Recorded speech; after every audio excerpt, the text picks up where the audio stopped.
Hello, I am Trenton Hoggard with Century 21 Wright-Pace, and we sit around the office as agents talking about real estate a lot, talking about different things, lots of laughs, sometimes some stuff that's helpful. And so anyway, we thought it might be a good idea to invite some of you guys into the conversation. So I'm joined with some of my fellow agents here. I'll let them introduce themselves.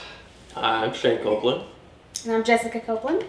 Shanna Pierce. Yeah, and today what we're doing is we're just talking about some of the different challenges or things to consider while your house is listed during the holidays. And so anyway, we again sit around, chat a lot, and we've noticed there's some different things that tend to creep up during the holidays that maybe you don't think about through other parts of the year. And so anyway, just ask you guys, what do y'all think are some of the big things that need to be hit on as people are considering listing their home this time of year?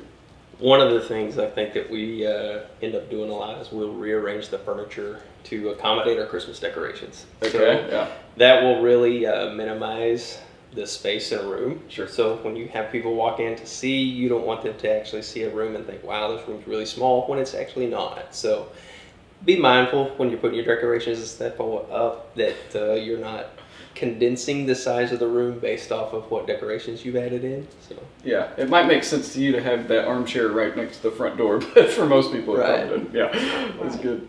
What else? I would say you minimize just your spaces.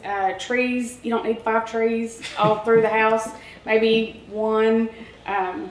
Of course you want to personalize it. It is your home, but you don't want to overdo it. You want to still allow them to be able to see the home and not focus on the Christmas decorations. Yeah, exactly. My wife's family, I believe they had a Christmas tree in every single room growing up. So, good idea or bad idea?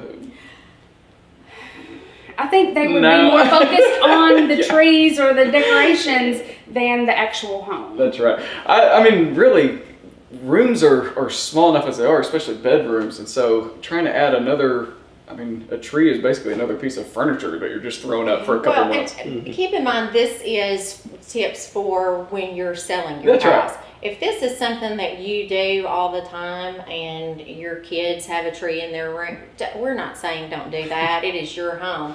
It's just, it might help it to show better, as far as someone looking at the space Right, instead of your decoration. I'd say that's also good notes to take for your next house. Whatever next house that you buy needs to be big enough for a Christmas tree in each room. So, yeah. Any other ideas? I guess the way it smells, when you walk in, if it looks like Christmas, it'd be great if it smells like Christmas. So whether that means apple cider or cinnamon or Santa's cookies, whatever that smell is to you, having that sensory part of the showing would be a great idea as well. Yeah, I appreciate your positive spin on that, but have y'all been showing any properties here lately that have not had good smells? Yes. Yeah, that is the number one turnoff for me as an agent, and then even the buyers that I'm showing, especially vacant homes. That's something to consider.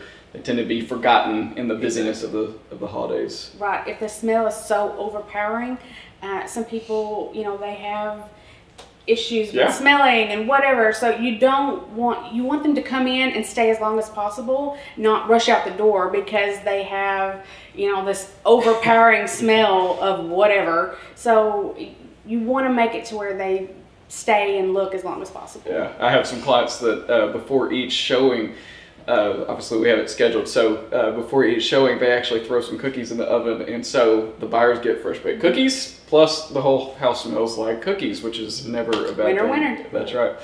The thing I think of, especially with vacant properties, again, they tend to be forgotten this time of year just because people are busy, but make sure lights are on. And make sure it's warm. Good lighting, good heat. It's cold and dark, and it feels like you're just walking into a cave or something, and no one wants to buy that for their home. Right. Again, if it's cold, they're going to get out and get to their cars where it's warm. So you want to make sure that, while they're inside, they're comfortable. Yes, and they stay in there long enough to see what your home has to offer. So adversely, if it's too hot, it's a problem. Yeah, that's right. Yeah. So maybe tell grandma to chill it with the heater a little bit. Yeah, absolutely. Absolutely.